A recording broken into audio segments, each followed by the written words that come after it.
Benvenuti, bentrovati al nostro ultimo appuntamento settimanale con l'informazione sportiva www.venetoglobe.com, il canale sportivo essenzialmente dedicato agli avvenimenti appunto dello sport, streamingsport.it, l'audio invece, se qualcuno ama ascoltare la nostra web radio, allora VG sta per Veneto Globe appunto radio.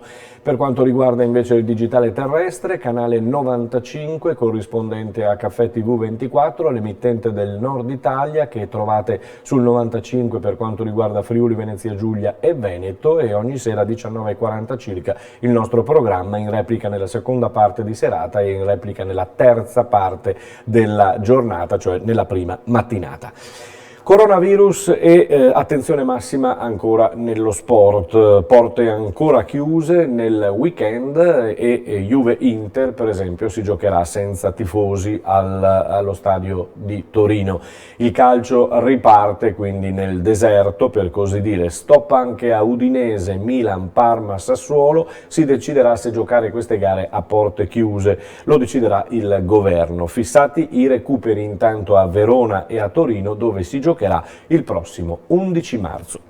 Europa League per quanto riguarda il calcio con l'Inter di Conte che ieri sera ha vinto 2-1 a San Siro e ora testa alla Juventus. La Roma invece va avanti piano, pareggia 1-1, è un pareggio che comunque gli dà gli ottavi di finale. Gioia per Filippo Magnini, 38 anni, che è stato assolto da tutto un incubo, ha detto, che svanisce, lo ha detto proprio l'atleta. Vale come un oro questa cancellazione di tutto quello di cui mi si accusava. Ne approfittiamo anche per scusarci ancora una volta con una nostra fedele telespettatrice che ci ha fatto notare ieri che avevamo forse esagerato postando e mettendo in onda una foto della tennista Sharapova non proprio in abiti tennistici, e non l'abbiamo fatto certamente con intenti maschilistici, tanto è vero che oggi postiamo questa foto del sirenetto Filippo Magnini e a livello personale, scusatemi, ma io insomma preferivo la foto della Sharapova sicuramente, e comunque continuiamo a salutare la nostra telespettatrice. Allarme in casa Mercedes, motore KO, mentre la Ferrari cresce con Vettel che finisce davanti a tutti. La Power Unit, questa volta della V11, ferma Hamilton mentre Verstappen fa pochi giri. I mondiali maschili e femminili di ciclismo su pista sono ospitati a Berlino, il quartetto maschile vola in orbita con un bel bronzo, nello scratch invece Consonni arriva secondo e poi invece c'è Ganna che vuole il poker già da oggi inseguimento individuale per quanto riguarda gli uomini, mentre l'Omnium per quanto concerne le donne. Eurolega di basket, oggi si va in campo e ci va personalmente il Milano in trasferta con lo Zalgiris. In conferenza stampa Messina, il tecnico, il coach, ha ironizzato e fatto una battuta che ci auguriamo possa rimanere così come battuta. Ha detto: se va male la gara contro lo Zalgiris, cercheremo di spaventarli con la tosse. In Eurolega femminile la FIBA invece ha cancellato già Umana Reyer Venezia contro Riga e Schio contro Sopron che riguardavano l'ultima giornata regolare. Venezia comunque è già sicura di partecipare ai quarti di Eurocup, mentre Schio è in corsa per un posto nei quarti di Eurolega. E adesso dedichiamoci al rugby. Il Benetton nella Pro 14 si gode la buona prova del rientrante Lamaro. A Cardiff ha fatto 40 bei minuti, si è dimostrato come un giocatore importante che servirà ancora alla causa del Benetton. E la Benetton continua i rinnovi contrattuali, questa volta con due giocatori, Benvenuti e Zanon. E andiamo a vedere le clip.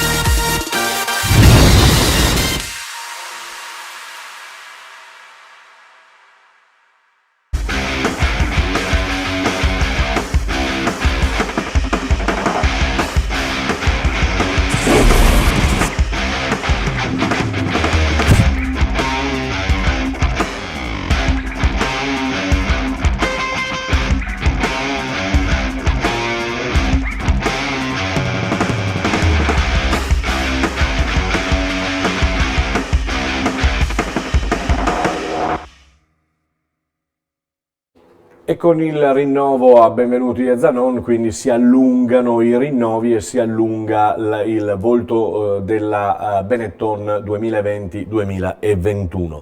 Dal rugby al volley, perché essendoci poche possibilità in questa settimana di effettuare interviste sui campi da gioco, in palazzetti e cosa, abbiamo dovuto rivolgerci a internet e soprattutto andare a pescare anche le cose carine, le cose simpatiche. In casa Imoco, per esempio, sono ripresi gli allenamenti, ma succedono anche cose simpatiche che vengono evidenziate sui social, come questa scena di cui è protagonista Miriam Silla. La vedete? Ciao, sono Miriam, questa è la mia squadra, io prendo 2 pallonate in faccia e le avete viste penso, e soltanto Mochi De Gennaro si preoccupa di quello che è successo. Il resto, come potete vedere, ride eppure a crepapelle, quindi l'ironia di Miriam Silla, che qua poi viene, eccola qua, la potete vedere qui, tanf, due palloni che gli arrivano addosso, tutte ridono, soltanto Mochi De Gennaro, da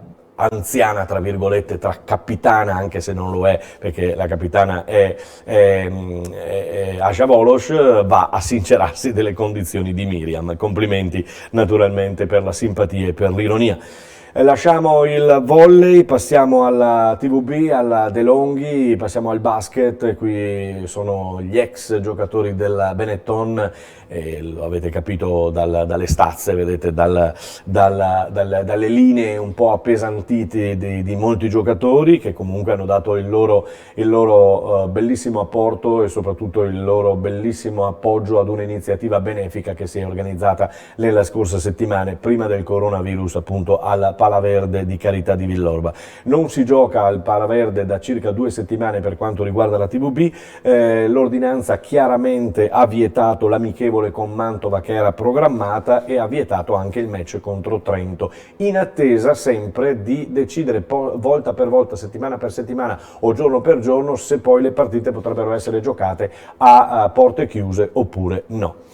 In B di calcio invece il problema non c'è per quanto riguarda il campo, si giocherà a Entella Crotone, quindi si gioca tranquillamente, si gioca stasera. Sabato invece Cittadella Cremonese, Empoli Pordenone, Venezia Cosenza, che è un derby un po' diciamo veneto, perché il Venezia affronta il Cosenza guidato in questo momento da Pillon Trevigiano, e poi Chievo Livorno per chiudere il panorama. Serie C ha fatto saltare 35 partite, la Serie D insomma si organizzerà in tal modo con molta probabilità soltanto i gironi della parte centro-sud che giocheranno, mentre per quanto riguarda i gironi Lombardia, Veneto, Trentino Alto Adige e il nord Italia saranno ancora fermi. Così pure rimarranno fermi Eccellenza e Promozione. Nella Promozione c'è da segnalare una novità in casa Ponzano, perché salta la panchina del tecnico Silboni, con lui se ne va anche il direttore sportivo Enrico Vanin, quindi qualche cosa non ha funzionato in casa Ponzano. Rimaniamo sempre a Ponzano, perché in Serie A2 femminile il Ponzano nel weekend scorso, o meglio nel weekend scorso, quando si è giocato aveva vinto per 79-71 una gara piuttosto importante. Adesso deve attendere la ripresa e sapere se potrà giocare a porte aperte o a porte chiuse, come dicevamo. Chi invece va ulteriormente a complicarsi la vita, come dicevamo ieri, è la Ruker Sanve, non tanto perché è la Ruker che se la va a complicare, ma per il fatto di dover spostare più gare, a parte quella con Bernareggio di sabato prossimo che è stata annullata, ma c'era la Coppa Italia che si doveva giocare il 6 di marzo, dal 6 all'8, è stata spostata, la Lega ha spostato le date e questo va a complicare un po' le cose. Infatti il general manager Gherardini ha detto: questo complica ulteriormente le cose e ci renderà molto cotti nel periodo di maggiore interesse, di maggior peso, di maggiore importanza della stagione. Auguriamoci che non sia così. È tutto, noi ci risentiamo lunedì e speriamo di passare una settimana diversa da quella che abbiamo trascorso. Buona giornata a tutti.